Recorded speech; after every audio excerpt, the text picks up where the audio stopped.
garanti. Mais il faudra travailler. Moi aussi, quand j'étais plus jeune, j'ai été perdu. Je ne savais pas quoi, je ne savais pas où aller, je ne comprenais même pas le sens de la vie. Donc aujourd'hui, je vais te présenter comment j'ai fait pour remédier à ça. Donc, tout d'abord, selon moi, le but de la vie, c'est de réaliser son rêve, réaliser son objectif de vie. Là, tu vas peut-être me demander comment trouver son objectif de vie et comment trouver son rêve. Bah, c'est très simple. Tout d'abord, tu vas devoir évoluer. Tu vas devoir tenter de faire des choses. Comme je t'ai dit, essaye de te chercher dans l'art, essaye de te chercher dans le sport, dans les activités du quotidien. Cherche-toi, essaie de te comprendre. Parce qu'il y a quelqu'un en toi.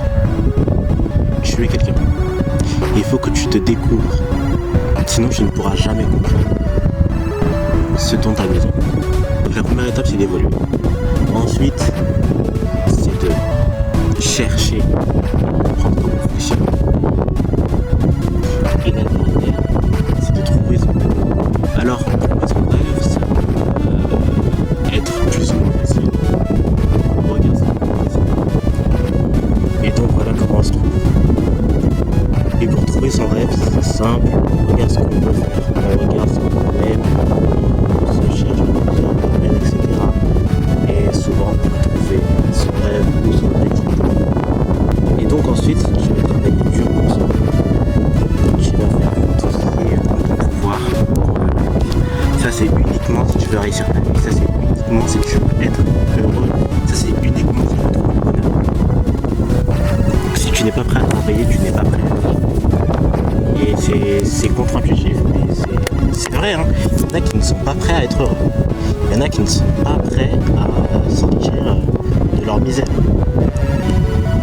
Et donc ces gens-là, ils feront leur choix, mais toi, je sais que tu vas te reprendre en main. Je sais que tu ne vas pas te laisser aller. Donc je vais te donner maintenant des conseils pour ne pas abandonner, parce que ça va être extrêmement dur, je te préviens, parce que la vie n'est pas facile. Le premier conseil, c'est de t'imaginer ton futur. Donc, quand j'ai pas envie d'aller à la salle, je m'imagine mon physique futur. Et ça m'aide à ne pas abandonner. Donc à chaque fois que tu vas te dire c'est trop dur ou j'ai pas envie, imagine-toi juste ton futur, comment il va être. Si tu fais ce choix ou si tu fais ce choix. Et tu verras que vite fait, ça va te remotiver. Aussi, pour prendre les meilleures décisions dans ta vie, commence la méditation. Parce que sinon, pour booster justement cette technique, commence la méditation. J'en ai déjà parlé dans une autre vidéo, je te laisserai la chercher. Mais voilà. C'est ce dont tu as besoin pour ne pas abandonner. Une autre technique qui est un peu gênante mais qui marche plutôt bien, c'est les vidéos, genre les edits plutôt. Les edits et les musiques de motivation avec plein de trucs, stoïcisme, etc. Ça aide beaucoup à ne pas abandonner, à continuer, à persister, à persévérer. Personnellement, moi ça m'a beaucoup aidé, donc je recommande. Troisième chose, se renseigner sur le stoïcisme, apprendre ses valeurs et ses techniques pour être plus stoïque dans sa vie. Pour ceux qui ne savent pas, le stoïcisme, ça consiste, en gros de gros, à travailler dans le silence. Ça veut dire que même quand le travail est très dur, tu continues, tu persévères. Ça, c'est une philosophie que tu peux appliquer totalement ou t'en inspirer. C'est comme tu veux. Et donc, encore une autre technique pour ne pas abandonner, c'est de se renseigner sur des histoires qui sont similaires à la vôtre ou écouter des parcours de personnes qui ont réussi et vous allez comprendre que votre chemin douloureux est tout à fait normal. Plus c'est douloureux et plus tu te rapproches de ton objectif.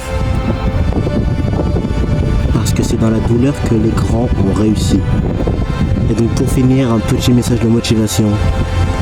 Je sais que c'est dur. Je sais que tu travailles beaucoup, je sais que tu as envie de t'y mettre mais que tu n'essaies pas vraiment, ou que tu as peur de ci ou de ça, etc. Mais dis-toi, que si tu n'essayes pas, tu as 0% de chance de gagner. Et si tu essayes, tu as au moins 1% de chance. Au moins. Et au moins 0,001% de chance. Mais mathématiquement, c'est mieux d'essayer. Et à chaque fois, ce sera la même chose. À chaque fois que tu vas échouer, tu vas être proposé à deux solutions. Réessayer, donc avoir un pourcentage un peu mieux, ou abandonner et avoir fait tout ça pour rien. Donc n'abandonne pas. C'est la pire chose que tu puisses faire. Par exemple, moi, actuellement, je suis en train d'enregistrer cette vidéo dehors et c'est la canicule. Il fait super chaud. Le téléphone est en surchauffe. Mais ça se coupe carrément tellement il fait chaud. Mais je continue, je persévère. Je sais qu'avec ces efforts-là, je vais avoir ce que je veux. Avec ces efforts-là, je vais créer une communauté. Avec ces efforts-là, je vais réussir. N'abandonne jamais. Et continue malgré les obstacles. Tout pour aujourd'hui. Prends soin de toi. Et surtout, travaille. Évolue. C'était Cortex. A plus.